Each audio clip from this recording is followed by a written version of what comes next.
King Alaric's heart froze as he discovered the magnificent white horse chained to an ancient oak, its dark eyes meeting his with an intelligence that transcended the mortal realm.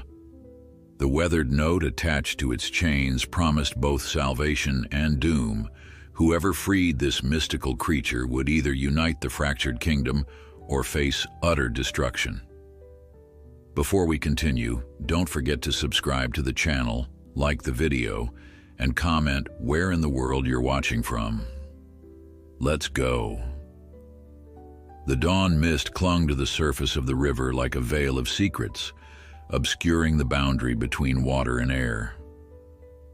King Alaric of Westervale walked slowly along the shoreline, his royal garments replaced by a simple gray cloak and weathered boots. The weight of his crown, though physically absent from his head, remained heavy in his heart. 3 weeks had passed since he'd begun this journey in disguise, seeking to understand his kingdom not from the isolation of his throne, but through the eyes of his people. The quiet gurgle of the river masked his footsteps as he moved between the smooth stones that lined the bank. In the distance, the silhouette of the White Mountains loomed like ancient guardians, their peaks barely visible through the morning haze. Alaric pulled his hood lower, concealing the distinctive features that might betray his identity to even the most unsuspecting peasant. His counselors had vehemently opposed this endeavor. "A king's place is in his castle," they'd insisted, their voices edged with disapproval. But Alaric had grown weary of second-hand accounts and filtered truths. The reports of suffering in the outer provinces, the whispers of corruption among his officials, the rumors of ancient magic awakening in the forgotten corners of his realm, these matters demanded more than distant decrees. They required his presence, his witness, so he had slipped away under cover of night, leaving behind only a sealed letter for his most trusted advisor. For 3 weeks, he had traversed the countryside, sleeping in humble inns or beneath the stars, sharing meals with farmers and merchants, listening to their stories, their struggles, their hopes. And with each passing day, the weight of his responsibility grew heavier, even as his understanding deepened. This morning had found him following the River Aelwyn, a silver serpent that wound through the heart of his kingdom. Legend held that the river's waters carried ancient wisdom, that those who drank from it could glimpse fragments of truths beyond mortal understanding. Alaric didn't believe such tales, not truly. But there was comfort in walking alongside the flowing waters, in feeling connected to the same river that had sustained his ancestors for generations. The snap of a twig pulled him from his thoughts. Alaric's hand instinctively moved to the concealed dagger at his hip, his body tensing in readiness. The mist parted momentarily, revealing a gleam of white against the backdrop of dark trees. He narrowed his eyes, straining to discern shape from shadow. And then he saw it, a horse, its coat as white as fresh snow, tethered to a massive oak by heavy iron chains. The animal stood unnaturally still, its posture proud despite its captivity. Even from this distance, Alaric could see the magnificent creature was no common steed. Its proportions spoke of strength and speed, its bearing of noble lineage. Alaric approached cautiously, scanning the surrounding area for the horse's owner. The riverside remained deserted, the only sounds the gentle lapping of water against stone and the occasional call of a distant bird. The horse watched his approach with intelligent eyes, neither frightened nor aggressive, but wary and assessing. "Easy now," Alaric murmured, extending his hand slowly. "I mean you no harm." The horse's ears flicked forward at the sound of his voice, but it made no move to retreat. As Alaric drew closer, the true nature of the animal's predicament became clear. The chains binding it were ancient, their links etched with symbols he didn't recognize. They wrapped around the horse's powerful chest and neck, securing it to the oak with cruel efficiency. Despite this, there were no signs of injury or mistreatment. The horse's white coat gleamed with health, its muscles well defined beneath the smooth hide. "Who did this to you?" Alaric whispered, reaching out to touch the animal's neck.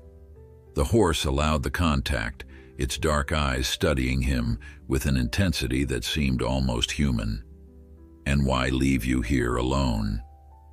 As his fingers traced the line of the chain, they encountered something unexpected, a small leather pouch secured to the links near the horse's withers. With careful movements, Alaric untied the pouch and opened it, and inside was a folded piece of parchment sealed with wax that bore no recognizable crest. Breaking the seal, Alaric unfolded the note. The script was elegant, flowing across the page like water over stone. Asterisk, "To the one who finds this steed, asterisk, what you have discovered is both blessing and burden. This is no ordinary horse, but Lumina, last descendant of the astral herd, born of starlight and ancient magic. For 1,000 years the rulers of these lands have sought her, for it is written that the one who rides Lumina with her willing consent shall unite the fractured kingdoms and usher in an age of unprecedented peace. Asterisk, asterisk. But beware, many have tried to claim her through force or trickery, and all have met their doom. Lumina chooses her rider, and none may influence her decision. Asterisk, asterisk, I have protected her as long as I could, but my time draws to an end. The binding chains you see are not to imprison, but to conceal her true nature from those who would abuse her power. Only one with a pure heart and noble purpose can release them. Asterisk, asterisk. If you are reading this, you have been deemed worthy of the attempt. Place your hand upon the central link and speak your true name and deepest intention. If your heart aligns with destiny, the chains will fall away. Asterisk, asterisk, choose wisely, for this moment will shape not only your fate, but that of all who dwell in these lands. Asterisk, keeper of the last light, asterisk. Alaric read the words twice more, his mind struggling to reconcile the fantastical tale with the very real horse before him. Tales of the astral herd had been bedtime stories in his youth. Magical horses born from fallen stars, possessing wisdom and powers beyond mortal understanding. But they were legends, myths to entertain children and inspire poets. Yet as he looked into the horse's eyes, eyes that seemed to hold the depth of midnight skies, doubt crept into his certainty. The animal's unwavering gaze seemed to penetrate his disguise, to see beyond the weathered cloak to the man beneath. Could it be true? He whispered, more to himself than to the horse. Lumina's response was a soft nickering sound, her head dipping slightly as if in affirmation. Alaric looked again at the chains, at the symbols etched into each link. Now that he studied them more closely, he recognized elements of the ancient language of his ancestors, words of binding, of protection, of concealment. His fingers traced the central link where the chains converged, feeling a subtle warmth emanating from the metal that defied the morning's chill. A choice lay before him: to dismiss this as elaborate fantasy, the work of some eccentric or madman, or to embrace the possibility that legends sometimes walked in the waking world, that destiny could take the form of a white horse chained to an oak tree beside a mist-covered river. And deep in his heart, King Alaric of Westervale knew that whatever choice he made in this moment would alter the course of his life forever. Alaric took a deep breath, the cool morning air filling his lungs as he contemplated the note's instructions. The logical part of his mind, the part trained in statecraft and diplomacy, warned of deception. Yet something deeper, perhaps the same intuition that had guided him to leave his castle and walk among his people, urged him forward. He placed his hand upon the central link where the chains converged.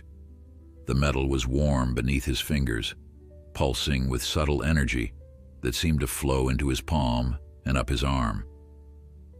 I am Alaric, son of Thorian, king of Westervale, he said, his voice quiet but unwavering. Then he hesitated, considering what his deepest intention truly was. Not power, though he possessed it, not wealth, though he had plenty, My intention is to unite what is divided, to heal what is broken, to serve those I am meant to protect." For a moment, nothing happened. The mist continued to drift across the river, birds called in the distance, and the chains remained firmly in place. Alaric felt a flicker of disappointment, though not surprise. Legends rarely prove true in the cold light of day. Then the central link beneath his palm began to glow, soft at first, like embers in a dying fire, then brighter, until light spilled between his fingers and illuminated the mist around them. The symbols etched into the metal shifted and changed, ancient words rearranging themselves before his eyes. Heat radiated from the chains, not burning but intense, spreading along each link until the entire binding glowed like molten gold. With a sound like distant bells, the chains fell away. They did not break or shatter, but simply released, coiling at the base of the oak like sleeping serpents, the glow fading from them as quickly as it had appeared. Lumina shook her magnificent head, her mane rippling like silver water in the morning light. Free of her bindings, she seemed even more majestic, her presence filling the riverside clearing with quiet power. She took a step toward Alaric, then another until she stood directly before him, her breath warm against his face. "What now?" Alaric whispered, uncertain whether he was addressing the horse or some unseen force that had orchestrated this moment. Lumina lowered her head in what appeared to be a bow, then turned her body sideways, presenting her back to him. The invitation was unmistakable. Alaric hesitated. He had ridden horses all his life, the finest steeds in the royal stables, but this felt different. Mounting Lumina seemed not merely an act of horsemanship, but a step across some invisible threshold. Still, he had come too far to retreat now. With careful movements, he placed his hand on Lumina's withers, feeling the strong muscles beneath the smooth coat. Then, in one fluid motion, he swung himself onto her back. He had expected to feel awkward without saddle or reins, but instead found himself sitting comfortably, as if Lumina's back had been shaped precisely for him. The moment he settled, a sensation unlike anything he had ever experienced washed over him. It was as if a veil had been lifted from his eyes, his mind, his very being. The world around him remained the same, the river, the trees, the mist, but he perceived it with startling clarity. Colors were more vibrant, sounds more distinct, and beneath it all pulsed a web of energy that connected everything in sight. "What magic is this?" he breathed, his hands instinctively tightening in Lumina's mane. The horse turned her head slightly, her dark eye meeting his, and in that gaze Alaric felt a response not in words, but in understanding. This was Lumina's gift, to see the world as it truly was, to perceive the currents of power and possibility that flowed beneath the surface of ordinary reality. Without prompting, Lumina began to move. Her gait was smooth and purposeful as she walked away from the oak tree, following the river upstream. Alaric made no attempt to guide her. Some instinct told him that Lumina knew their destination better than he could. As they traveled, Alaric found himself strangely attuned to his surroundings.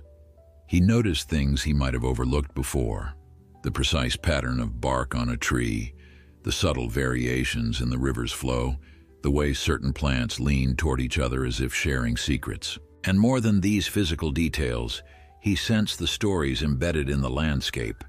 Ancient battles fought in what was now a peaceful meadow, lovers who had once pledged their hearts beneath a gnarled old willow, generations of children who had played along this riverbank. "Is this how you see the world?" he asked Lumina, his voice soft with wonder. "Every moment, every memory, all at once?" Lumina's ears flicked back at the sound of his voice, and Alaric felt a wave of affirmation wash over him.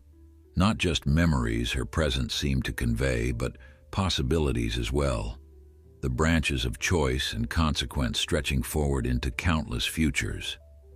They continued upstream for several hours, the sun climbing higher in the sky, burning away the morning mist. Alaric found he needed neither food nor rest. Riding Lumina filled him with a steady energy that kept weariness at bay. As they traveled, he began to notice subtle changes in the landscape, the grass growing greener, the trees standing taller, the water running clearer. "We're crossing into the Elderlands," he realized aloud. This region of his kingdom had once been prosperous, renowned for its fertile soil and skilled craftspeople. But in recent decades it had fallen into decline, plagued by poor harvests and abandonment as younger generations sought opportunities elsewhere. Reports from his officials described a dying land, yet what Alaric saw now suggested a different story.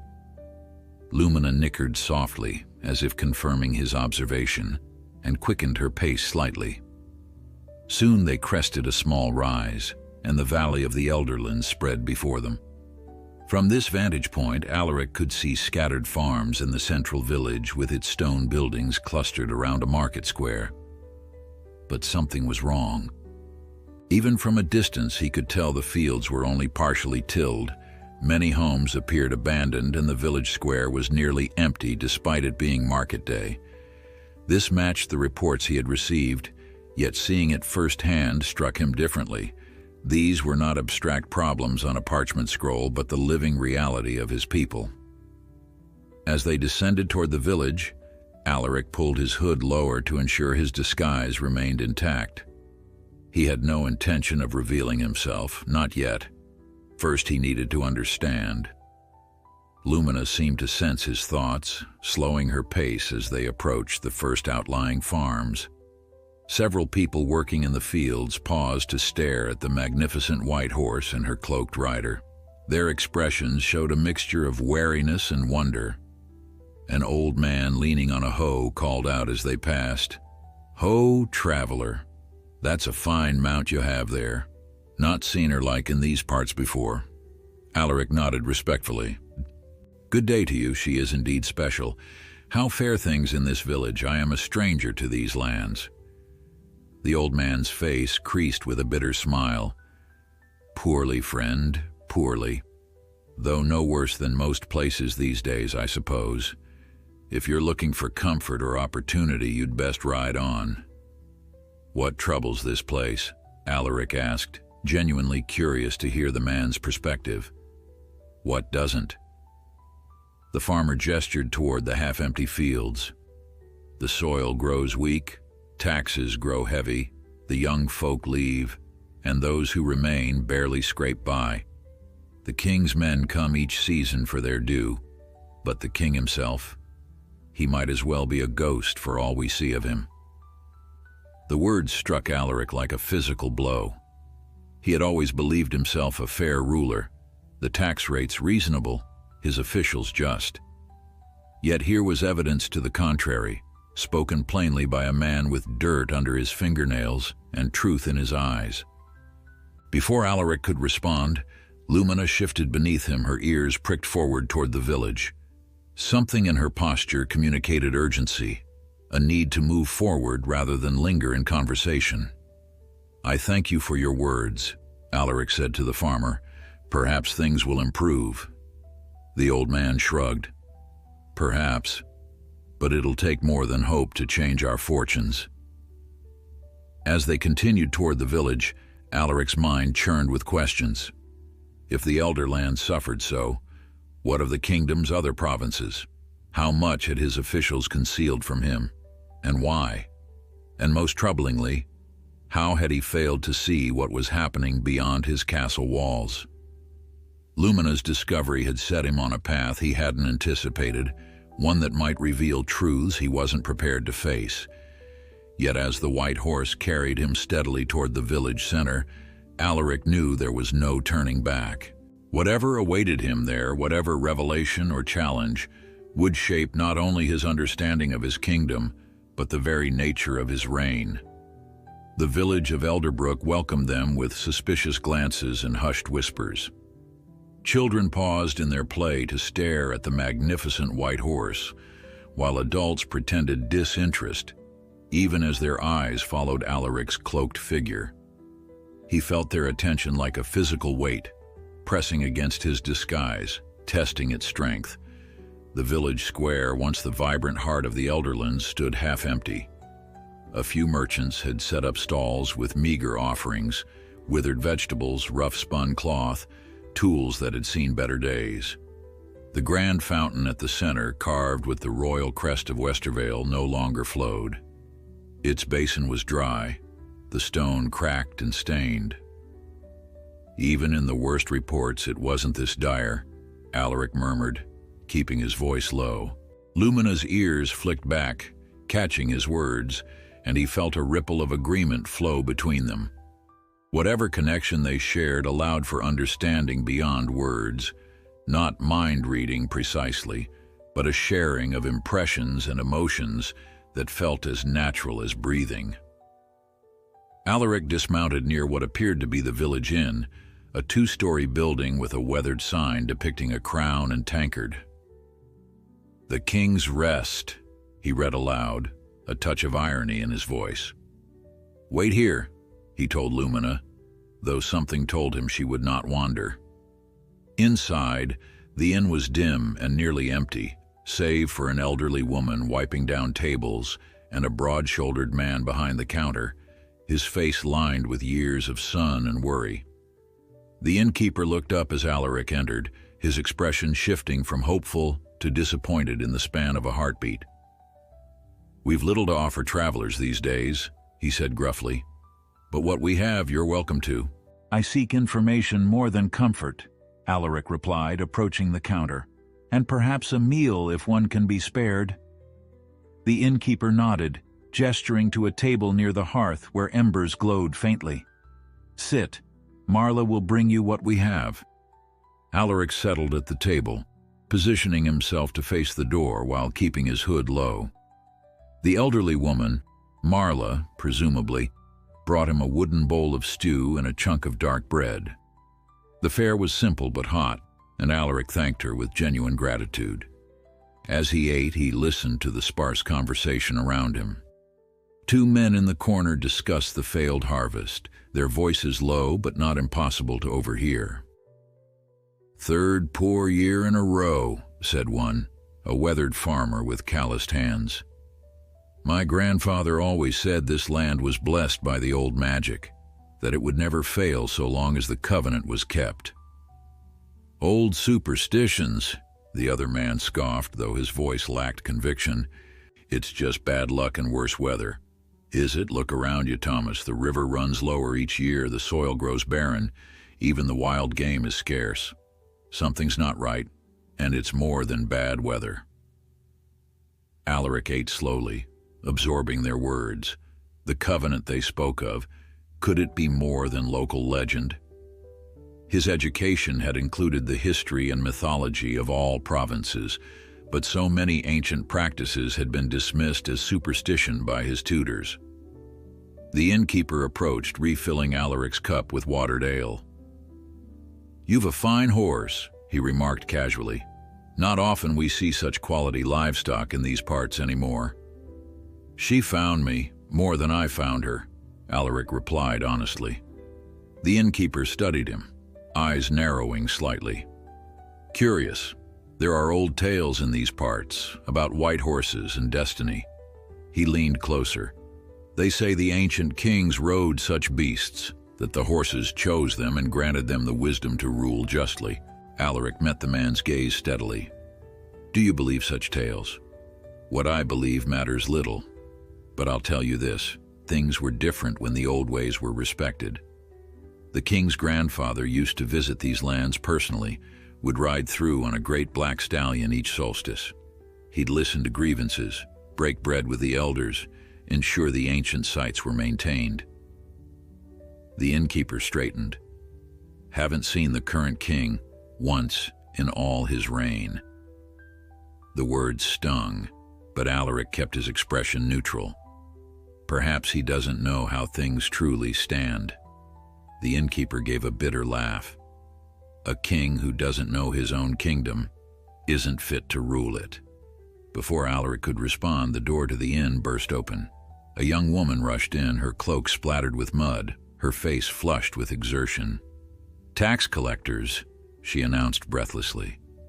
"Royal officials at the North Road. They're demanding immediate payment, threefold what was collected last season." The sparse room erupted in angry murmurs. The innkeeper's face darkened with rage. "Threefold? With what? Blood? They've already taken everything else." Alaric stood, his meal forgotten. "When did they arrive?" The young woman glanced at him, noticing his presence for the first time. Something in her gaze shifted as she took in his appearance, the quality of his cloak, the way he carried himself.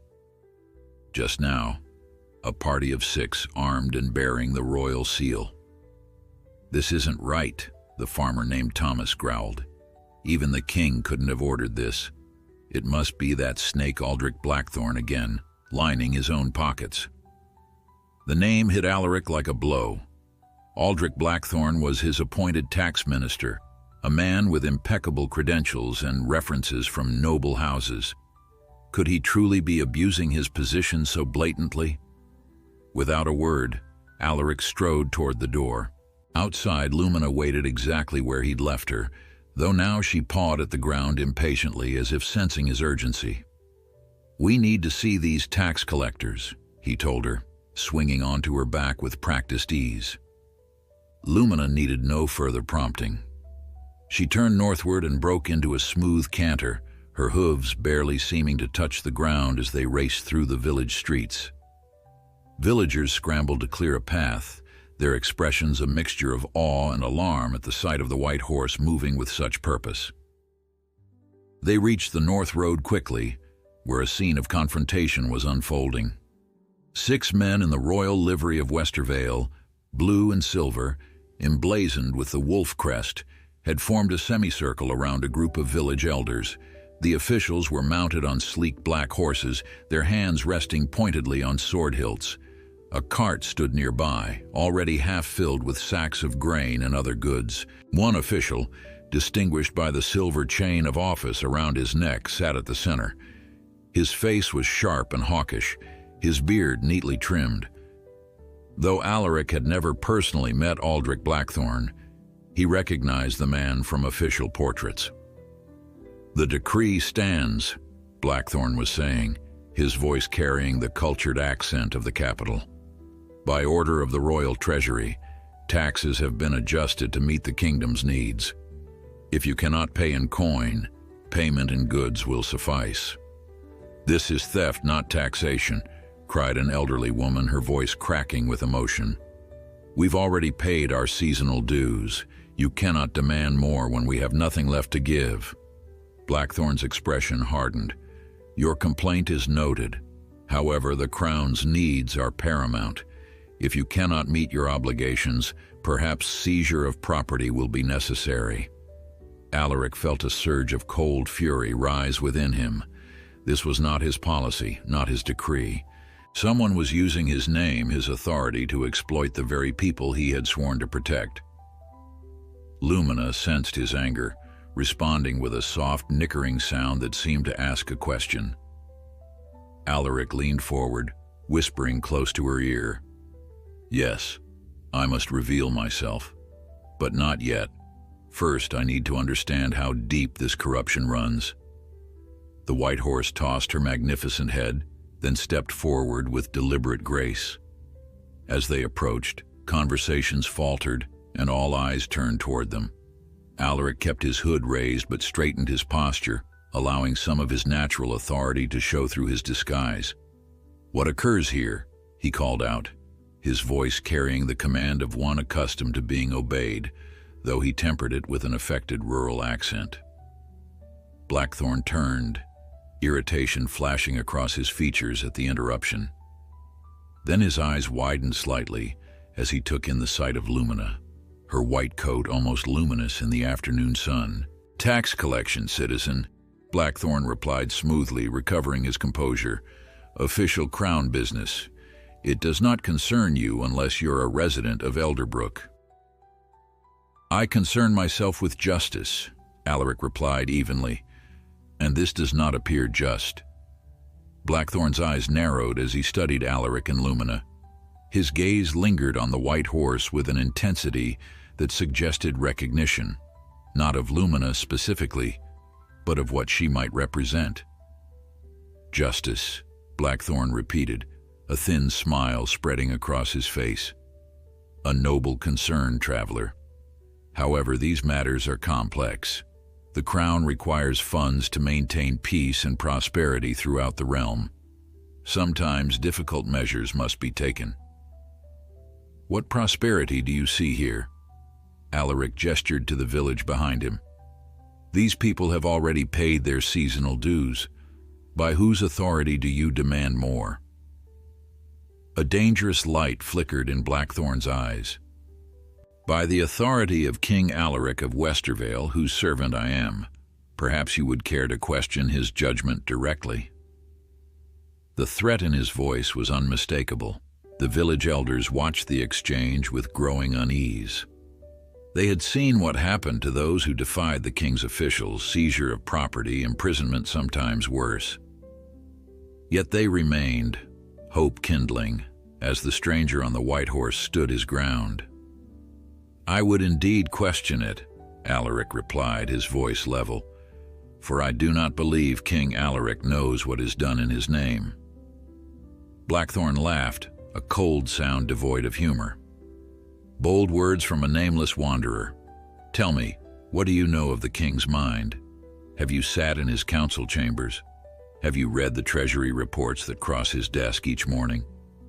I know that a true king serves his people, not the other way around," Alaric said. "I know that justice cannot exist where mercy is forgotten." Something in his words caused Lumina to toss her head, her mane catching the light like spun silver.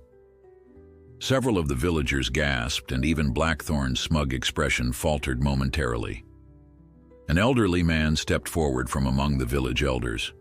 His back was bent with age, but his eyes were clear and penetrating. "The white horse," he murmured, his voice carrying in the sudden silence. "Just as in the old tales." Blackthorn scowled. "Superstitious nonsense. This is simply a man with an unusual mount, nothing more." He turned to his guards. "Continue the collection.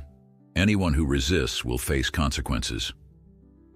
The guards moved toward the gathered villagers, hands on sword hilts. Fear rippled through the crowd, but Alaric felt no fear, only a cold clarity and purpose. He straightened in Lumina's saddle, allowing his hood to fall back slightly, revealing more of his face. "Aldrich Blackthorn," he called, his voice ringing with authority. "I command you to cease this unlawful collection immediately." The use of his full name stopped Blackthorn in his tracks. He turned back to Alaric, suspicion dawning on his features. "Who are you to command me?" he demanded, his hand moving to his sword. "Identify yourself." Alaric felt Lumina shift beneath him, her muscles tensing as if preparing for action. Through their connection, he sensed not fear, but readiness, and something else, a certainty that this moment had been inevitable from the instant he had found her by the river. "I am the one who asks the questions now," Alaric replied. "How long have you been collecting extra taxes? How much has been diverted from the royal treasury? And who else participates in this scheme?" Blackthorn's face drained of color, then flushed with anger. "Guards, seize this man. He questions the king's authority." The guards hesitated, exchanging uncertain glances. Something about the stranger on the white horse gave them pause, perhaps his unwavering confidence or the unnatural stillness of the magnificent steed beneath him. Using their hesitation to his advantage, Alaric pressed forward. "These extra collections never reach the royal treasury, do they, Blackthorn? They line your pockets and those of your conspirators. How many other villages have you bled dry while claiming to act in the king's name?" Whispers rippled through the crowd as understanding dawned. This was not official policy, but corruption, theft disguised as taxation. Blackthorn's composure cracked. "Kill him!" he shouted to his guards. "A gold crown to the man who brings me his head." One guard, younger and more impulsive than the others, drew his sword and charged toward Alaric. Before anyone could react, Lumina reared, her front hooves lashing out with impossible precision. The guard's sword went flying as he stumbled backward, unhurt but thoroughly disarmed. The display of Lumina's power and control froze everyone in place. She hadn't injured the guard, though she easily could have. Instead, she now stood proud and tall, her dark eyes fixed on Blackthorn with unmistakable judgment. The elderly man who had recognized Lumina stepped forward again. "The White Horse chooses," he said, his voice carrying clearly, "just as in the days before the kingdom was divided, when true kings ruled with wisdom and compassion." Blackthorn's face contorted with rage and fear. "Silence, old man. There are no true kings anymore, only men with power and those without." He turned to his remaining guards. "What are you waiting for? Take him." But the guards made no move to obey. Their eyes were fixed on Lumina, whose white coat now seemed to glow with an inner light as the afternoon sun struck her at just the right angle. One by one they backed away, some making signs of warding against ancient magic. Sensing his control slipping away, Blackthorn drew his own sword. "Cowards, must I do everything myself?" He spurred his horse toward Alaric, blade raised. What happened next occurred so quickly that witnesses would later disagree on the details. Lumina moved with impossible grace, sidestepping Blackthorn's charge while simultaneously allowing Alaric to reach out and seize the man's sword arm. With strength born of years of military training, Alaric pulled Blackthorn from his saddle. The tax minister hit the ground hard, his sword skittering away in the dust. Before he could recover, Alaric was standing over him, Blackthorn's own ceremonial dagger, snatched from his belt during the fall, now pressed against his throat. "Yield," Alaric commanded, his voice quiet but unyielding. Blackthorn froze, his eyes wide with fear and disbelief. "Who are you?" he whispered. The moment had come. Alaric could maintain his disguise, deal with Blackthorn anonymously, and continue his journey unrecognized. Or he could reveal himself and begin addressing the corruption in his kingdom directly. He glanced at Lumina, who stood watching with those intelligent eyes that seemed to see through to his very soul. In that moment, he knew what he must do. With his free hand, Alaric pulled back his hood completely, standing tall before his subjects for the first time, without the trappings of royal ceremony. "I am Alaric, son of Thorian, king of Westervale," he declared, his voice carrying across the suddenly silent gathering, "and I have seen enough to know that I have been blind to the suffering of my people." Gasps rippled through the crowd. Blackthorn's face drained of all color as he realized the magnitude of his error. "My lord," he stammered, "there has been a misunderstanding." "Silence," Alaric commanded. "There is no misunderstanding. You have abused my trust and authority to steal from those I am sworn to protect." He turned to address the gathered villagers, keeping Blackthorn secured. "People of Elderbrook, I have failed you. While I remained in my castle, corruption took root in my name. For this, I can only offer my deepest apologies and a promise. Justice will be restored to the Elderlands and all of Westervale." The elderly man who had recognized Lumina stepped forward and knelt with difficulty. "My king," he said, his voice thick with emotion, "the White Horse has chosen you anew. The old prophecies speak true." Alaric looked to Lumina, who stood watching the proceedings with calm dignity. "I do not fully understand what she is or why she chose me," he admitted. "But I know this. From this day forward, I will rule not from distant towers, but from the paths and villages of my kingdom." As the sun began its descent toward the horizon, casting long shadows across the North Road, Alaric sensed that this was only the beginning. Blackthorn's corruption was surely not isolated. If such abuses could occur in the Elderlands, what might be happening in more distant provinces? The village square of Elderbrook had transformed by nightfall. Torches illuminated what had become an impromptu royal court, with Alaric seated not on a throne, but on a simple wooden chair dragged from the inn. Lumina stood beside him, her white coat gleaming in the flickering light, a silent guardian more impressive than any armored knight. Aldrich Blackthorn knelt before them, hands bound behind his back, his earlier arrogance replaced by sullen fear. Two of his guards, those who had shown the most reluctance to attack their true king, now stood watch over him, their loyalties cautiously realigned.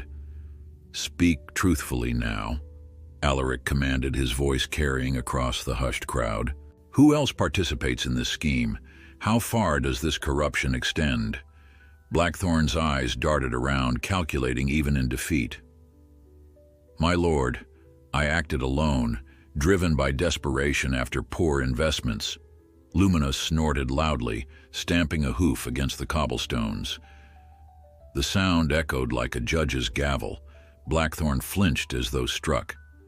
"She knows when you lie," Alaric said quietly. "As do I. Try again." Sweat beaded on Blackthorn's brow despite the cool evening air. "There are others," he admitted reluctantly. "Lord Varon of the Western Council, Lady Marina who oversees the royal granaries, Chancellor Rowan who—" He stopped abruptly, perhaps realizing he was condemning himself further with each name. "Chancellor Rowan?" Alaric prompted, his heart sinking. Rowan had been his father's trusted advisor and now served as Alaric's chief counselor. "Continue." "A network exists," Blackthorn said, his voice barely audible. "Taxes collected but never recorded. Royal supplies diverted to private estates.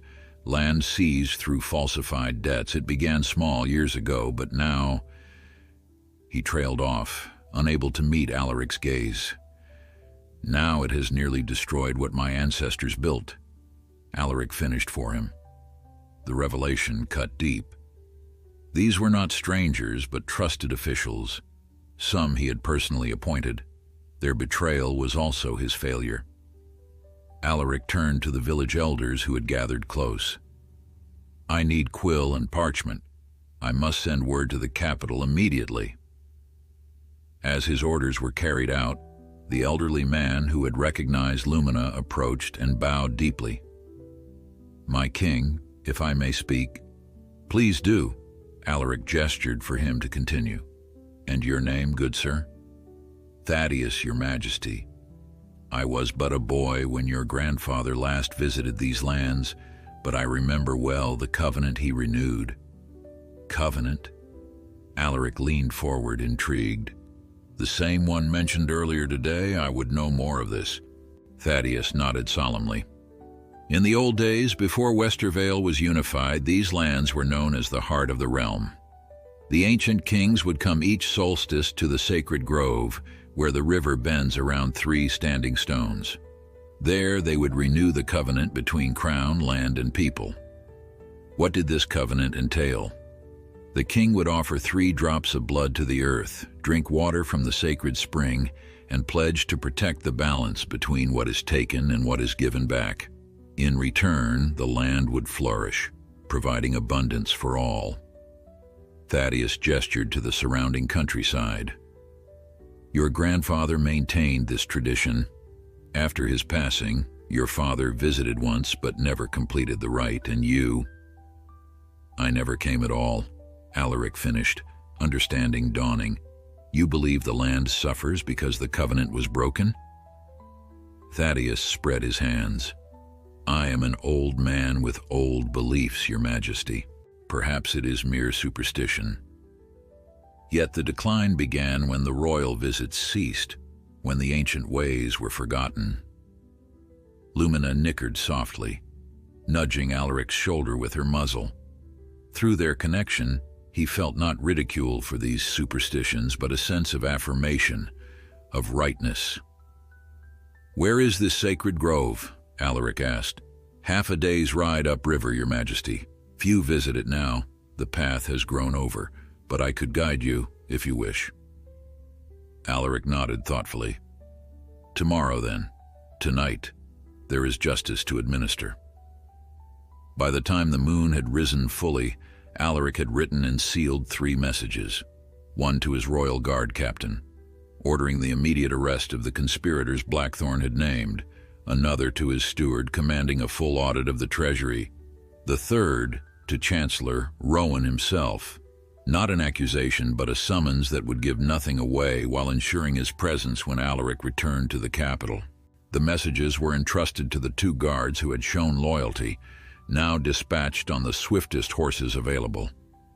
Blackthorn himself was secured in the village's modest jail, to be transported to the capital for formal trial once Alaric's business in the Elderlands was complete. As the village finally settled into an uneasy sleep, Alaric found himself unable to rest.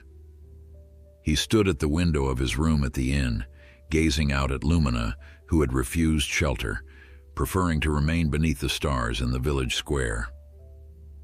The white horse seemed to glow in the moonlight, ethereal and ancient. A soft knock at his door interrupted his thoughts. When he opened it, he found Thaddeus waiting, a small wooden box in his gnarled hands. "Forgive the late hour, Your Majesty," the old man said, "but there is something you should see before we journey to the grove tomorrow." Alaric invited him in, curious. Thaddeus placed the box on the small table and opened it with reverent care. Inside lay an object wrapped in faded blue silk. As he unfolded the fabric, Alaric glimpsed silver glinting in the candlelight. "This belonged to your grandfather," Thaddeus explained, revealing a silver circlet set with a single clear stone that caught the light like a captured star. "He left it in our keeping to be returned when a true king came again to renew the covenant." Alaric stared at the circlet, recognition stirring. He had seen it in portraits of his grandfather, but had assumed it lost decades ago. "How did you come to possess this?" "Your grandfather entrusted it to our village elder, my father, during his last visit. He said a time would come when the land would suffer, when false counselors would surround the throne. He said when that time came, the white horse would choose again, and the circlet would find its rightful bearer." Thaddeus offered the circlet to Alaric with trembling hands. "He said we would know the true king not by his crown, but by his heart." Alaric accepted the circlet, feeling its surprising warmth against his palms. The stone at its center seemed to pulse with inner light, responding to his touch. "I am not certain I am worthy of this," he admitted. "The horse chose you," Thaddeus said simply. "That is enough." After the old man had gone, Alaric stood again at the window, the circlet resting on the sill before him. Below, Lumina raised her head, her dark eyes meeting his across the distance. No words passed between them, but understanding flowed, deeper than language, clearer than speech. The legends were real, the covenant was real, and somehow, against all odds, he had been given a chance to restore what had been broken, not just in systems of governance, but in the very relationship between crown and kingdom. Tomorrow would bring the sacred grove and whatever ancient magic still lingered there. For tonight it was enough to know that his journey had purpose beyond anything he could have imagined when he first left his castle in disguise. Dawn arrived with a clarity that seemed to mirror Alaric's newfound purpose. The morning mist that had shrouded his initial discovery of Lumina now burned away, revealing a landscape both familiar and strange. His kingdom, yet seen through eyes that had been opened to its true condition. The village of Elderbrook stirred with unusual energy. Word of the king's presence had spread overnight, drawing people from outlying farms and neighboring hamlets. They gathered at a respectful distance, watching as Alaric emerged from the inn with Thaddeus at his side. Lumina waited in the square, somehow more majestic in the morning light. She had been groomed, Alaric noticed, her white coat gleaming, her mane carefully brushed. Several children stood nearby, whispering and giggling, clearly the culprits of this affectionate attention. "They've been with her since first light," the innkeeper explained, approaching with a bundle of provisions. The horse allowed it, seemed to enjoy it even. Strange for such a noble beast to be so gentle with little ones. Alaric smiled, watching as Lumina lowered her head to nuzzle a small girl's outstretched hand. Perhaps she understands the importance of innocence. He accepted the provisions with thanks, tucking them into a simple leather saddlebag provided by the village tanner. The silver circlet rested inside, wrapped again in its blue silk. Alaric had decided against wearing it until he understood more of what awaited at the sacred grove. For now, his identity as king was evident enough in how the villagers regarded him, with hope tempered by wariness, as if uncertain whether this unexpected royal visit would bring lasting change or merely momentary relief. "We are ready, Your Majesty," Thaddeus announced, leaning on a gnarled walking staff. Despite his age, the old man stood straight-backed, energized by the day's purpose. Alaric mounted Lumina, feeling again that sense of perfect connection, of rightness. "Lead on, Thaddeus. Show us this forgotten place." They departed Elderbrook along the river path, Thaddeus walking ahead with surprising vigor while Lumina followed at a pace carefully matched to the old man's stride. A small contingent of villagers accompanied them for the first mile, parents holding children aloft for a glimpse of their king, elders offering blessings, young men and women watching with curious eyes. As the village fell behind and the path narrowed, their escort gradually thinned until only Alaric, Lumina, and Thaddeus remained. The river gurgled beside them, its voice growing louder as they ventured upstream toward its source in the foothills. "My grandfather spoke often of these lands," Alaric said, breaking the companionable silence that had fallen between them. He called the Elder Lands the kingdom's heart. Thaddeus nodded without turning. "A fitting description, Your Majesty. In the old tongue, this region was called Eldervidar, the life center. The ancients believed that the health of these lands reflected the health of the entire realm. Yet I've allowed this heart to sicken," Alaric said quietly. "Not you alone, Your Majesty. The breaking began before your time." Thaddeus paused, gazing across the river to where an ancient oak stood sentinel. "Your father was a strong king in many ways, but he embraced new philosophies from the Eastern kingdoms. Progress, industry, rational governance, all worthy pursuits, but he came to view the old ways as primitive superstition. And you believe otherwise?" Thaddeus smiled faintly. "What I believe matters little compared to what is. Look around you, Your Majesty. The land speaks its truth regardless of our beliefs." Alaric followed the old man's gaze, seeing the landscape with the enhanced perception Lumina's presence granted him. The subtle signs of imbalance were everywhere, trees with yellowing leaves though autumn was distant, patches of soil cracked and barren, the river running lower than its carved banks suggested it should. "How much farther to the grove?" he asked. "We'll reach it by midday," Thaddeus replied. "The path grows steeper ahead, but not beyond an old man's capabilities." He tapped his walking staff against the ground with a wink. As they continued, Alaric found himself drawn into conversation with Thaddeus, whose knowledge of the kingdom's history surpassed that of many royal scholars. The old man spoke of ancient times when Westervale had been 7 separate kingdoms, of the first unification under Queen Alara the Wise, of subsequent divisions and reunifications. "The white horses were always there at pivotal moments," Thaddeus explained. "Not quite of this world, according to the old texts. They appear when the land's need is greatest, choosing riders who can restore balance." "You speak as if Lumina is not the first such horse." "Oh no, Your Majesty. The stories tell of at least 9 white horses throughout our history, each appearing in times of crisis. The last was Stellarum, who chose your grandfather when the great drought threatened to destroy the kingdom." Alaric frowned, searching his memory. "I never heard that my grandfather rode such a horse. By the time you were born, Stellarum had returned to wherever such beings dwell when not needed in our world, and the court historians, Thaddeus hesitated. Preferred rational explanations, Alaric suggested. Precisely. They credited your grandfather's irrigation projects for ending the drought. And indeed, his practical measures helped greatly. But those of us who witnessed the renewal of the covenant knew the deeper truth. Around midday, the path veered away from the river, climbing into a grove of ancient oaks whose massive trunks and spreading canopies spoke of centuries of growth. The air changed as they entered this realm, cooler, denser, charged with something Alaric could not name but that raised the fine hairs on his arms.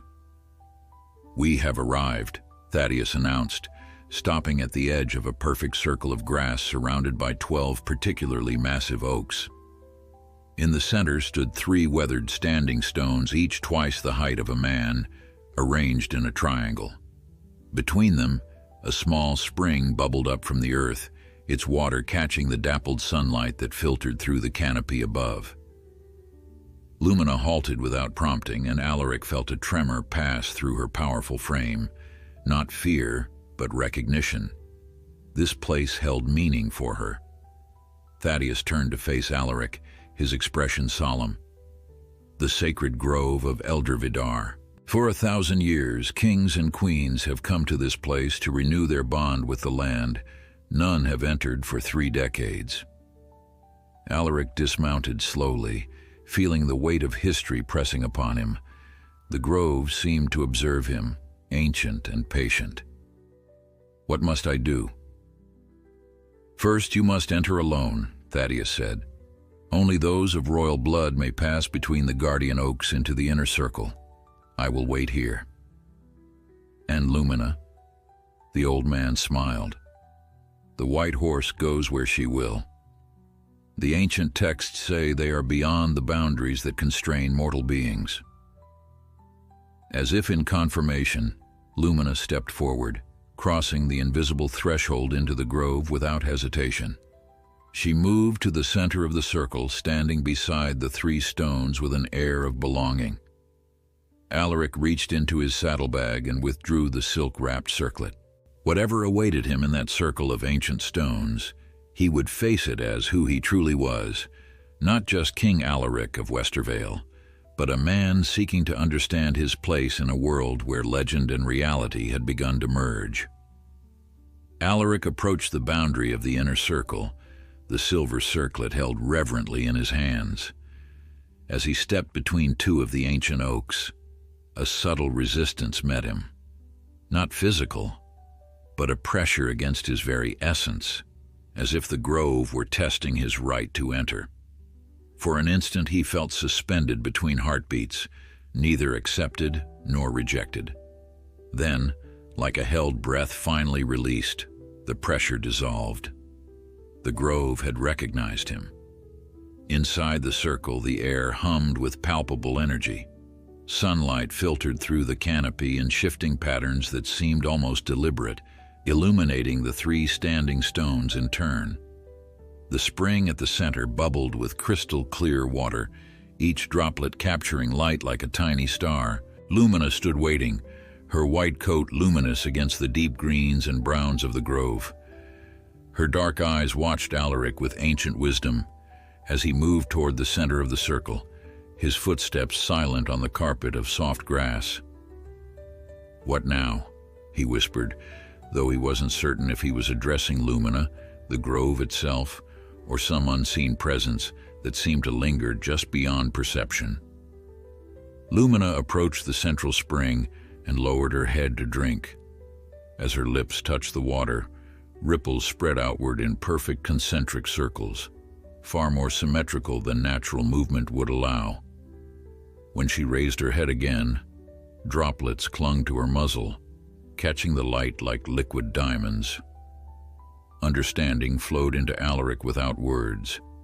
He knelt beside the spring, setting the circlet on the grass beside him. The water was so clear he could see smooth stones lining the bottom, their surfaces etched with symbols similar to those that had adorned Lumina's chains. Cupping his hands, he gathered water and drank. The liquid was startlingly cold and sweet, with a mineral clarity that seemed to cut through to his very core. As it flowed down his throat, warmth spread through his body, followed by a heightened awareness of everything around him, the ancient heartbeat of the massive oaks, the subtle shifts of air currents through leaves, the deep, slow pulse of the earth beneath him. "The first part is complete," came Thaddeus's voice from beyond the circle. "Now the blood offering, freely given." Alaric withdrew the small dagger he carried. Without hesitation, he pricked his fingertip, allowing 3 drops of royal blood to fall into the spring. The crimson droplets spread through the water, not diluting but transforming into threads of gold that spiraled downward to touch the stones below. The moment the 3rd drop merged with the water, the standing stones began to hum with a deep, resonant tone that Alaric felt in his bones more than heard with his ears. The sound built slowly, layers of harmony joining the initial note, until the entire grove vibrated with music beyond human composition. "Now the pledge," Thaddeus called, his voice nearly lost in the harmonic resonance. "Speak from your heart, Your Majesty. The land will know truth from falsehood." Alaric rose to his feet, standing tall between the 3 stones. Lumina moved to his side, her warm presence steadying him as the grove's magic intensified around them.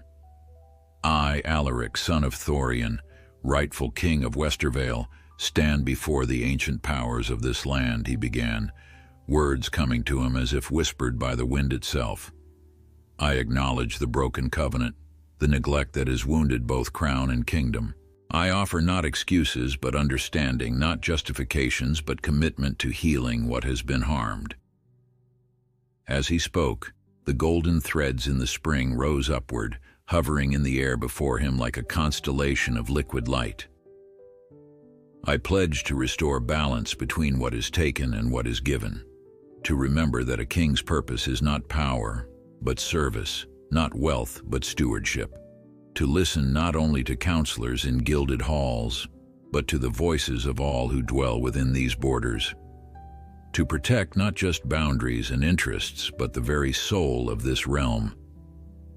The golden threads spun faster, weaving themselves into a complex pattern that mirrored the constellations above, though it was still daylight and no stars were visible. "I pledge to honor the old ways alongside the new, to find wisdom in both ancient traditions and fresh innovations, to recognize that true prosperity flows not from hoarded wealth, but from the vitality of the land and the well-being of its people."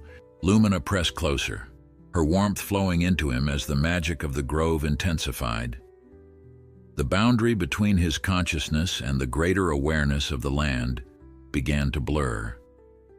Suddenly, Alaric could feel the entirety of Westervale spread before him like a living map.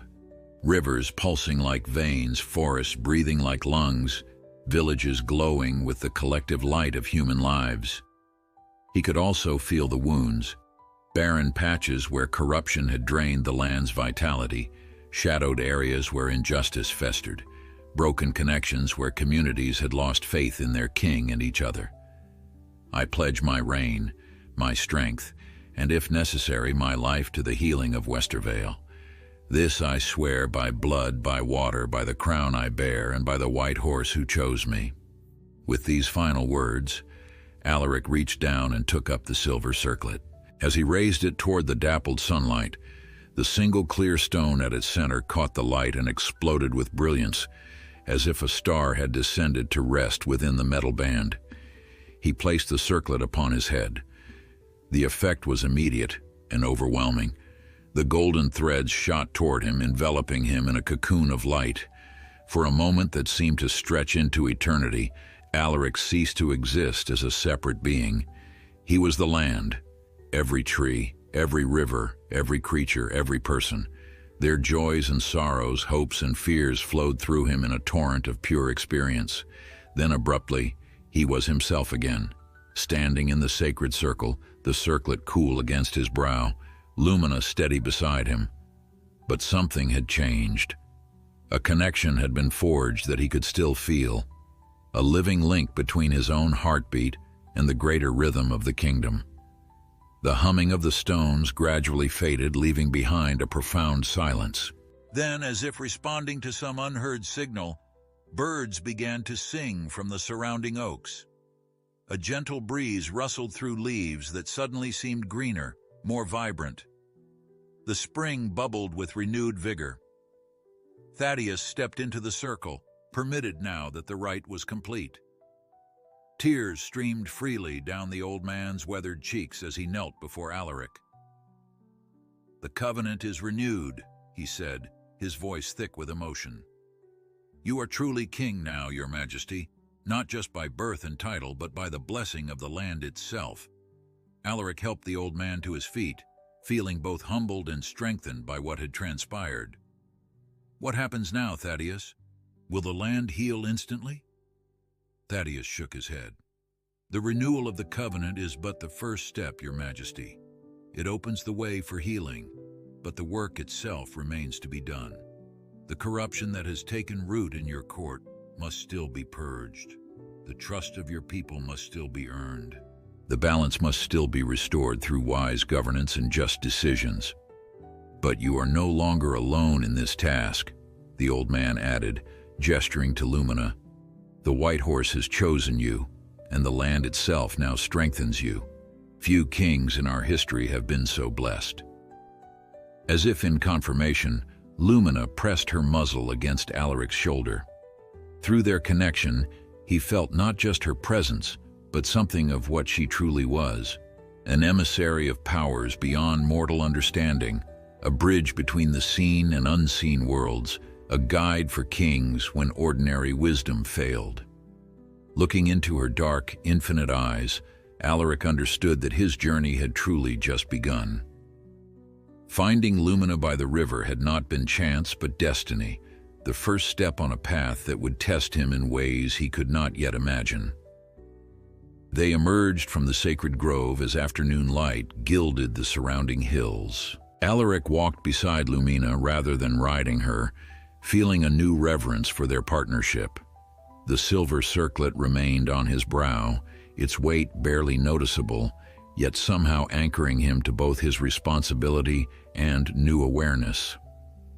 Thaddeus followed a few paces behind, his face serene with the satisfaction of witnessing a moment his ancestors had prophesied generations ago. "Look, your majesty," he said, pointing to where the river curved through the valley below. "Already it begins." Alaric followed his gesture and saw what the old man meant. The river, which had been running low and sluggish that morning, now flowed with renewed vigor. Its waters caught the sunlight with unusual brilliance, and along its banks, previously withered vegetation showed hints of green revival. "The land responds quickly to the covenant's renewal," Thaddeus explained. "Water first, then soil, then all that grows and lives upon it. By next season's harvest, if your resolve remains true, the Elder Lands will flourish once more." "And the rest of Westervale?" Alaric asked, his mind stretching to distant provinces still suffering. "The healing will spread outward from this center, your majesty, but not without your active participation. The covenant connects you to the land, but your decisions, your justice, your compassion, these are the vessels through which renewal flows." As they continued their descent toward Elderbrook, Alaric's thoughts turned to practical matters. The messages he had sent the previous night would have reached the capital by now. He imagined the chaos at court, guards arresting named conspirators, Chancellor Rowan receiving the royal summons, Treasury officials beginning their audit.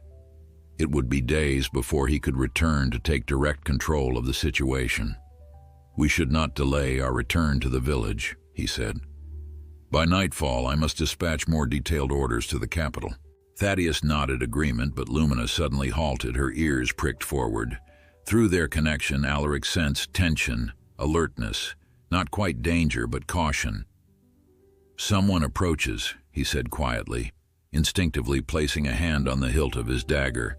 Within moments, the sound of galloping hooves reached them. A rider appeared around the bend in the path, pushing his mount hard. As he drew closer, Alaric recognized the royal livery of his personal guard, an officer named Elias whom he had known since childhood. The captain reined in sharply, his horse's flanks heaving from exertion. His eyes widened momentarily at the sight of Alaric wearing the ancient circlet, then narrowed as he noticed Lumina. Whatever he thought of the white horse, however, he kept to himself as he dismounted and dropped to one knee. "Your Majesty," he said, rising only when Alaric gestured for him to do so. "I've been searching for you since dawn. News from the capital, urgent news." "Speak freely, Captain," Alaric said, noting the man's obvious exhaustion and concern. "Chancellor Rowan received your summons last night, sire. By morning, he had fled the palace with a dozen loyal guards and as much of the treasury as they could carry." Elias hesitated. "There's more. Before leaving, he proclaimed that you had abandoned the throne, that the kingdom required new leadership. He has called for the High Council to convene and name him Lord Protector in your absence." Alaric felt cold anger rise within him. "On what grounds does he claim I abandoned the throne?" "He produced a document, sire, allegedly signed by you, granting him temporary authority during a period of royal contemplation. He claims you entered a monastery in the eastern mountains, renouncing worldly concerns." "A forgery," Alaric said flatly. "Obviously, sire," Elias agreed, "but convincing enough to sway those counselors already in his pocket. Those who questioned it were arrested. Lord Varen supports him openly. Lady Marina pretends neutrality while supplying his forces." Alaric exchanged glances with Thaddeus, whose weathered face had grown grave. "How much time do we have?" 3 days, perhaps 4, before the council formally votes. Rowan moves cautiously, preferring to maintain a veneer of legality rather than declaring outright rebellion. "And the Royal Guard, the army?" "Divided, sire. Many remain loyal to you, but without your visible presence, Rowan's claims gain credibility by the hour.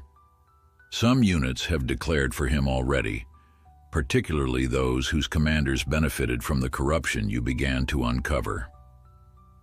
Alaric absorbed this news with outward calm, though inwardly his mind raced through implications and possibilities. This was no longer merely about correcting corruption within his administration. It had become a fight for the very throne of Westervale. Yet strangely, he felt no fear, only clarity and resolve. The covenant renewed in the sacred grove had changed something fundamental within him. He understood now what his grandfather had known, what his father had forgotten, what he himself had never been taught. The true source of royal authority came not from armies or treasuries, but from the sacred bond between ruler and realm. "How many men accompanied you, Captain?" Alaric asked. "None, Your Majesty. I rode alone to avoid detection. Rowan's spies watched the main roads. Then we returned to Elderbrook immediately," Alaric decided. "From there, we'll dispatch messages to loyal commanders. By dawn, we ride for the capital." As they resumed their journey downhill, now with added urgency, Alaric felt Lumina's consciousness brush against his own. Through their connection flowed not anxiety but certainty, as if the white horse had anticipated this development, perhaps had even chosen him precisely because this crisis approached. "You knew," he murmured to her. "You knew the kingdom faced more than just corruption." Lumina's response came not in words but in images that bloomed in Alaric's mind. Ancient kings riding white horses into battle, standing against darkness that threatened to engulf the land, restoring balance when all seemed lost. Not just leaders but symbols, vessels through which higher purpose flowed. Thaddeus, walking nearby, seemed to sense something of this exchange. "The white horse chooses at the moment of greatest need," he said softly. "Not when things are easy, but when the very soul of the kingdom hangs in the balance." Captain Elias, who had remounted and now rode slightly behind them, watched this interaction with undisguised wonder. "The legends," he said. "The white horse of destiny. I never thought to see it with my own eyes." "Few do," Thaddeus replied. "In each generation, many dismiss such tales as fanciful nonsense, until history forces them to reconsider." As Elderbrook came into view, its humble buildings warmed by the late afternoon sun, Alaric felt the weight of convergent destinies. What had begun as a simple journey to understand his people had transformed into something far greater, a struggle not just for political power but for the spiritual and physical renewal of Westervale itself. And at his side walked Lumina, no longer merely a magnificent steed, but a living embodiment of ancient magic, of possibility, of the deep connection between a true king and the land he was born to serve. Night fell over Elderbrook as Alaric convened an unlikely war council in the humble village inn. The circular table meant for casual diners now bore maps of Westervale, hastily sketched by Captain Elias. Around it gathered an assortment of figures that would have seemed absurd in the royal court. The king himself, still wearing the ancient silver circlet. The elderly Thaddeus, whose knowledge of forgotten pathways proved invaluable. The innkeeper, whose decades of listening to travelers had given him a remarkable grasp of regional politics. And 3 village elders whose wisdom Alaric had quickly come to respect. Through the open window, Lumina kept watch, her white head occasionally appearing as she maintained her silent vigilance. Even inside, Alaric could feel her presence, a steady anchor in his mind. "The main roads will be watched," Elias was saying, tracing routes on the map with a calloused finger. "Rowan will have set checkpoints here, here, and certainly here at Kingsbridge." "Then we avoid them," Alaric replied, studying the map intently. "How many loyal forces can we expect to rally on short notice?" "Lord Commander Tavis holds the western garrison. He served your father faithfully and has always mistrusted Rowan. That's 800 trained soldiers if he can mobilize quickly." Elias marked the location with a small stone. "Duchess Eleanor of High Meadow has 200 household guards, all veterans. She would die before betraying the true crown." 1,000 soldiers against Rowan's what, 3,000? 4. The innkeeper frowned. "Even with surprise, those odds are grim." Alaric smiled faintly. "Numbers alone do not determine victory, Master Horace, not in this battle." "The king speaks truth," Thaddeus affirmed. "Rowan fights only with worldly power. His Majesty brings something far greater." The old man gestured toward the window where Lumina stood watchful.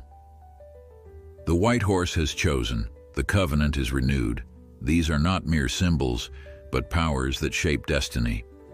Captain Elias, a practical soldier to his core, looked uncomfortable with such mystical talk. "With respect, Your Majesty, while I've seen enough today to believe in unusual forces, we still need a sound military strategy." "And we shall have one," Alaric assured him. "But Thaddeus is right. We fight on 2 fronts.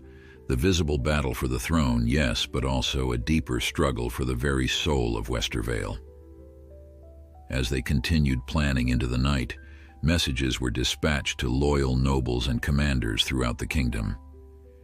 Each bore Alaric's seal, pressed into wax using a signet ring he always carried, and contained instructions for converging forces to meet at strategic locations. The king took care to mention both Lumina and the ancient circlet in each message, symbols that would carry profound meaning to those versed in the kingdom's deeper history. Near midnight, when the last messenger had ridden out and the war council finally dispersed, Alaric stepped outside into the village square. The night was clear, stars scattered across the velvet darkness like diamond dust. Lumina stood beneath a venerable oak, her white coat almost luminous in the moonlight. As Alaric approached, he noticed something remarkable. Where Lumina had been standing, The previously barren ground now showed tiny shoots of green grass emerging from soil that had been cracked and lifeless that morning. Her very presence was healing the land. "The renewal spreads through you as well," came Thaddeus's voice as the old man emerged from the shadows. "You notice the grass?" Alaric nodded. "How is this possible?" "The white horse is a conduit for the ancient magic that sustains all living things. Where she walks, where you walk now that the covenant is renewed, healing follows." Thaddeus gestured toward the distant hills. Already farmers report springs flowing that had been dry for decades, wild herbs sprouting in barren meadows. "These are small beginnings, but they will grow." "And if I fall?" Alaric asked quietly. "If Rowan prevails." Thaddeus's face grew solemn. "Then darkness returns. Not just political tyranny, but a deeper malaise. The land would wither again, perhaps beyond recovery this time. That is why the white horse came, because the stakes are greater than any realize." Alaric approached Lumina, placing a hand on her strong neck. Through their connection flowed not reassurance, but determination, a shared purpose that transcended fear or doubt. "Dawn comes early," Thaddeus said. "You should rest while you can, Your Majesty." But rest proved elusive. In the small room above the inn, Alaric found himself pacing, his mind filled with strategies and countermoves, with faces of those who had betrayed him and those who remained loyal. The silver circlet lay on a simple wooden table, still glowing faintly with inner light. A soft, nickering sound drew him to the window. Lumina stood below, looking up at him with those fathomless eyes. Without conscious decision, Alaric descended the stairs and went to her. "You cannot sleep either, it seems," he murmured, stroking her muzzle. Lumina butted her head gently against his chest, then turned and walked a few paces toward the village outskirts, looking back expectantly. "You want me to follow?" In answer, she continued walking, her pace unhurried but purposeful. Alaric followed, drawn by curiosity and their deepening bond. They passed the last houses of Elderbrook and continued along a narrow path that led up a gentle slope. At the crest of the hill, Lumina stopped. Below them spread the sleeping village, and beyond it, the shadowed expanse of the Elderlands stretching toward the distant capital. But what drew Alaric's breath away was the sky above, not just stars now, but ribbons of luminous color dancing across the heavens, shimmering curtains of light in hues of green, blue, and violet. "The celestial veils," he whispered in awe. This rare phenomenon appeared perhaps once in a generation according to ancient texts. To witness it now seemed beyond coincidence. Lumina nickered softly, and in Alaric's mind bloomed understanding. The veils were no mere atmospheric curiosity, but a manifestation of the same powers that had created the covenant, that had sent Lumina to him, that had preserved the balance of the world since time immemorial. Tonight they shone as both blessing and portent, acknowledgement of the renewed covenant and harbinger of the struggle to come. As he watched the lights dance across the sky, Alaric felt himself filling with calm certainty. The path ahead would not be easy, but it was right and necessary. He was no longer merely fighting for his throne, but for the restoration of a sacred trust as old as Westervale itself. "I understand now," he told Lumina quietly. "Why you chose me, why all of this was necessary." The white horse pressed close against his side, warm and solid in the cool night air. Together they watched the celestial veils until they gradually faded with the approach of dawn. Dawn painted the eastern sky with gold and crimson as Alaric mounted Lumina. The silver circlet gleamed on his brow, no longer a relic of forgotten traditions, but a living symbol of renewed purpose. Behind him gathered a small but determined company: Captain Elias, 6 loyal guards who had arrived during the night and a dozen villagers who had insisted on accompanying their king. Thaddeus stood before Lumina, his weathered hand raised in blessing. "The path ahead is fraught with peril, Your Majesty," the old man said. "But you do not walk it alone. The white horse guides you, the land strengthens you, and the hopes of your true people go with you." Alaric nodded solemnly. "I will return, Thaddeus. When Westervale is whole again, the Elderlands will become the seat of renewal for all provinces. This I promise." As their small company departed Elderbrook, Alaric noticed subtle changes in the landscape that had escaped him before. Morning dew glittered more brilliantly on grass that seemed greener than yesterday. Birds sang with unusual vigor. The very air felt charged with vitality, as if the land itself breathed more deeply. They took the hidden paths that Thaddeus had described, ancient tracks through forests and across high meadows. Routes forgotten by all but the oldest inhabitants of the region, Lumina moved with absolute confidence, sometimes choosing turns before Alaric could consult the hastily drawn map Captain Elias had prepared. By midday, they had covered ground that should have taken twice as long. Lumina showed no sign of tiring, and those who accompanied the white horse seemed similarly energized, as if drawing strength from her presence.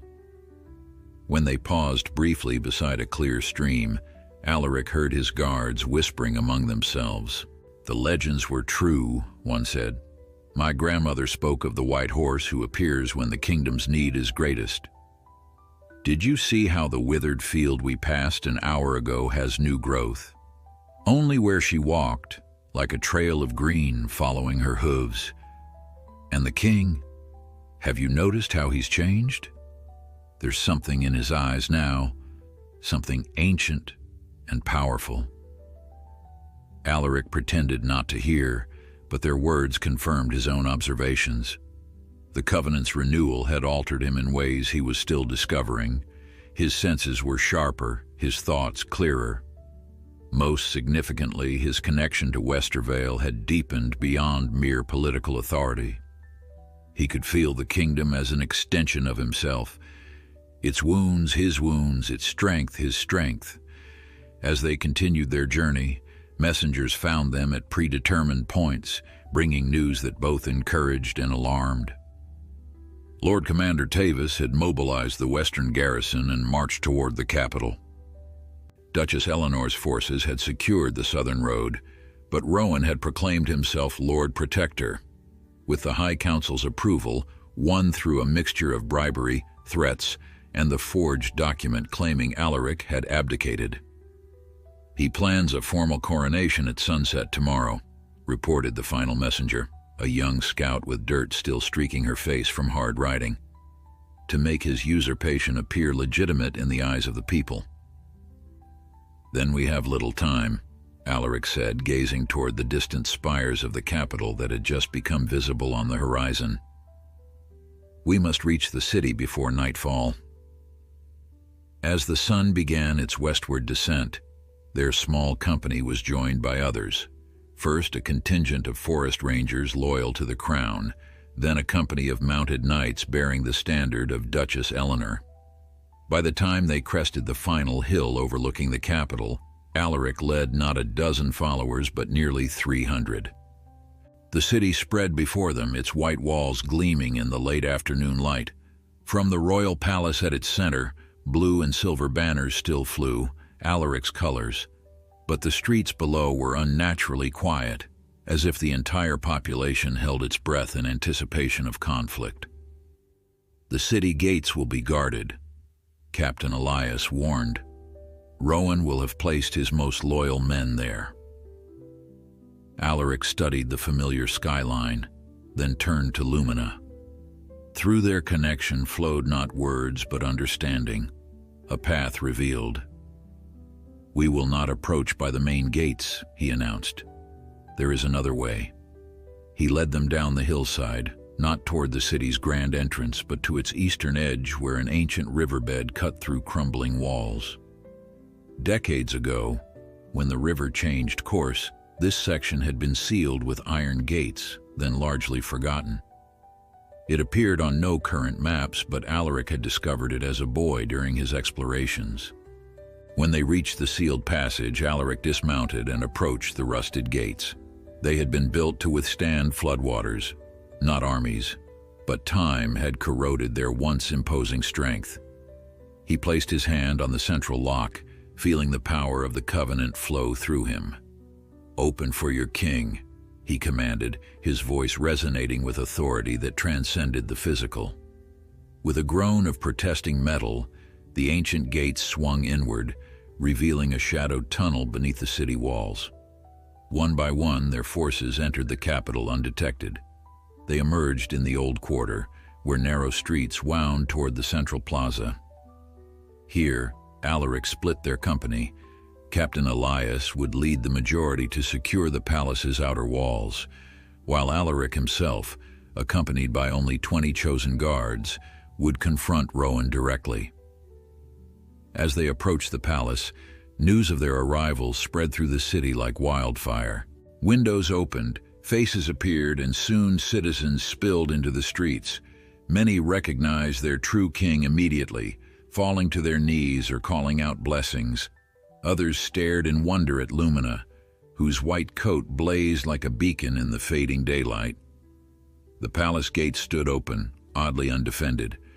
Alaric sensed a trap but felt no fear, only a calm certainty that events now unfolded as they must.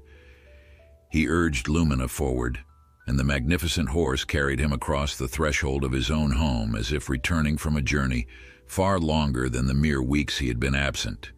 In the central courtyard, Chancellor Rowan awaited him, surrounded by the corrupted members of the High Council and a contingent of guards who looked increasingly uncertain as murmurs of "the white horse" spread among them. Rowan's face drained of color as he beheld Alaric wearing the legendary silver circlet, mounted upon a steed straight from the kingdom's most ancient legends. "Impossible," he whispered, though the word carried in the sudden silence. "You were gone, the document. Did you truly believe a forgery would suffice?"